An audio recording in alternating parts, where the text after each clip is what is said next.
Hey guys, today we'll be covering a 2022 thriller film called Duel. At the start of the movie, a man stands at the end of a football field. There are spectators in the stands, but unlike normal games, there isn't any audible reaction. As a camera broadcasts the events, a woman standing at the corner of the field waves a flag. Another woman removes the sheet covering a table behind the man, which contains weapons like a crossbow, an axe, a pair of garden clippers, and a knife. When the referee at the other corner of the field waves a green flag, the floodlights switch on. There is also a man standing on the other side, and without missing a beat, he fires an arrow that barely misses the first man.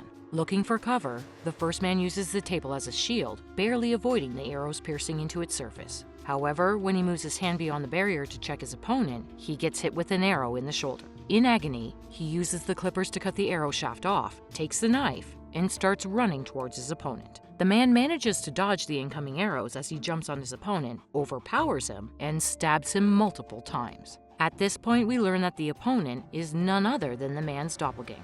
To be precise, the slain opponent is the original, while the one who survived is the double of the man whom he killed. The host announces that he will no longer be a double, but instead be the original Robert Michael from then on. This is the near future, and we are introduced to Sarah, who is not particularly happy with her life. She dreads confronting her mother and mostly avoids her calls. Sarah is a depressed alcoholic, stuck in a fading long-distance relationship with her boyfriend Peter. She spends her time alone at the house, gorging on the Mexican food she loves. One night she has a dream where her mother confronts her for not answering her calls. Just then she starts gagging and soon vomits copper coins and blood. The following morning, Sarah wakes up to find her pillow in bed drenched in blood. Not revealing any conflicting emotions on her face, she leaves the sheets to be washed in her laundry and drives to the hospital. There, a doctor performs several tests on her and sends her home. Sarah video calls Peter the next day. She wants to flaunt her body, hoping to win his attention. However, her boyfriend instead shares the news of her terminal illness with her. It turns out that his number was provided by Sarah as the primary contact, and the hospital had informed him about her condition. Sarah then hurries to meet her doctor, who confirms that she has a 98% chance of dying and only a 2% chance of survival, although the latter is a margin of error. The doctor then advises Sarah to plan her funeral and to look into the prospect of getting a replacement, meaning she can clone herself so that her loved ones won't suffer the loss. Once back at home, Sarah watches videos on how clones help the families of deceased cope with the sadness of losing their loved ones. She then decides to book a consultation to understand the process of replacement. The following day, she visits a replacement facility and finds that the process is expensive. But the technician there convinces her after stating that she doesn't have to worry about the payment of the replacement. After her death, the clone would have to repay the loan as part of her responsibilities. Sarah believes that cloning herself is the last good thing that she can do for her family and boyfriend. So, she agrees to go through the process, whereby her spit is the only ingredient necessary to create a perfect clone of her.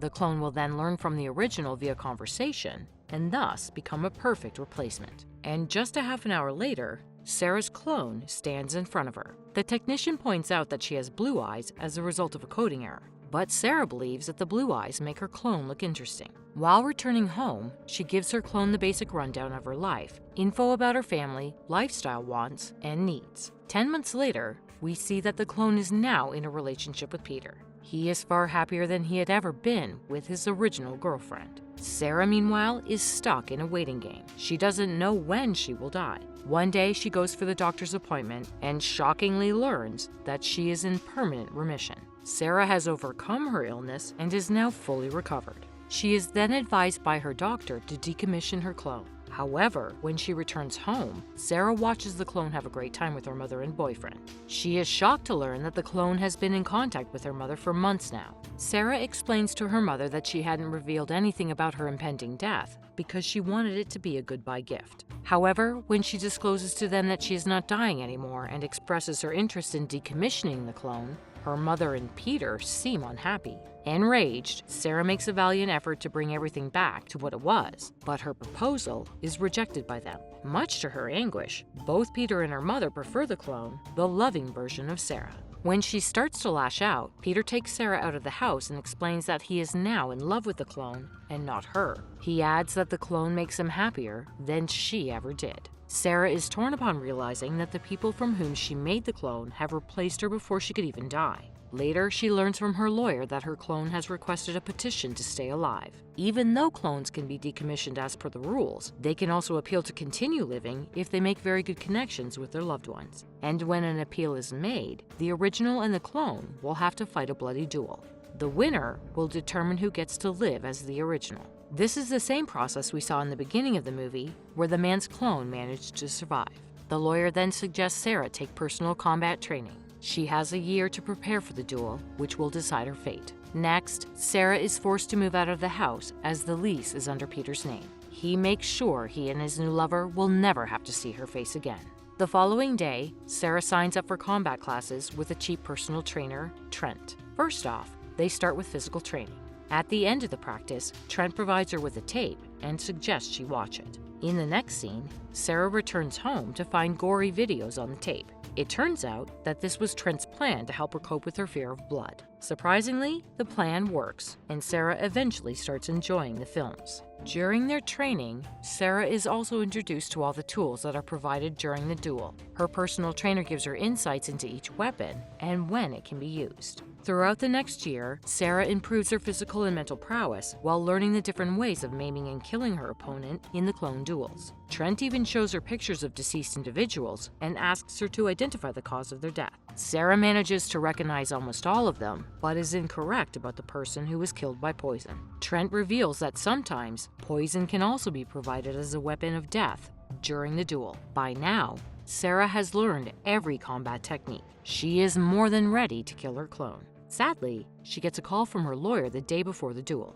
He informs her that the duel is postponed for a month due to some technical issues. Having spare time, Sarah meets with Peter and informs him that he doesn't blame her for his waning feelings towards her. However, she will not hesitate to kill her clone. Peter understands and apologizes for how he ended things between them. One day, in an attempt to check Sarah's killer instinct, Trent orders her to kill his dog, but as expected, she refuses. Just then, she spots her clone keeping watch on her. Without hesitating, Sarah fires an arrow through her window pane, breaking the glass. But the clone manages to get away, and the arrow instead kills the dog in the street. Sarah then chases the clone down to the children's park and promises that she won't harm her. With this, the two finally sit down together and confront each other. Sarah shares that the clone has wronged her by taking away everything that made up her life. The clone acknowledges Sarah's hate and believes that it's justified. She adds that her life isn't going as imagined. The clone complains about Peter and her mother and how they are gradually getting on her nerves. Following this, she asks Sarah to accompany her to her place, to which the latter hesitantly agrees. The clone then takes her to a support group where survivors of clone duels confess their feelings of imposter syndrome and guilt. As per the rules of the group, the survivors would write a letter to their double counterparts describing their feelings at that moment. Sarah's clone pens a letter where she takes all the blame over herself and also argues the existence of an absurd system that doesn't allow both of them to exist together.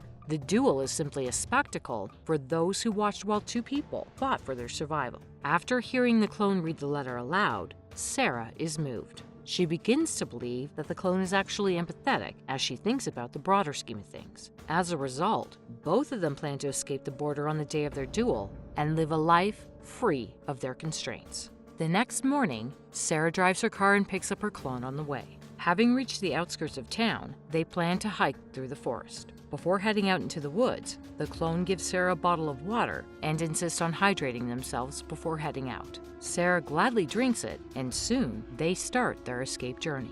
As they walk through the woods, Sarah discusses how they are taking such a great risk to break societal norms and how proud she is. But suddenly, blood starts dripping from her mouth. It turns out that the water the clone gave her from earlier had poison in it. This becomes the end of the original Sarah. The movie then shifts to the playground where the duel is supposed to take place that day. We see the clone pretending to be the original Sarah limping through the playground. Upon reaching the field, she lies to the referee that she is the original Sarah and that her clone had fled, which automatically forfeits the duel. Next, a thorough investigation is conducted in court to prove whether she is the original one. But the investigation mostly accounts for asking her family whether they believe the present Sarah is truly the original one. As expected, the mother and Peter testify for the clone, confirming that she is the original Sarah. Here it is revealed that it was always their plan to end the original Sarah's life, especially after she met the personal trainer and spoke with confidence about how she was certainly going to kill the clone. They knew Sarah had learned several combat techniques, therefore, they used intelligence to win. However, in the final scene of the movie, we see that the clone isn't satisfied with her life as expected. Even though Peter and the mother have chosen her over the original Sarah, she is struggling to make them happy. Peter notices that his lover is becoming depressed every day and gets irritated by little things. Just like Sarah, she now doesn't receive calls from her mother.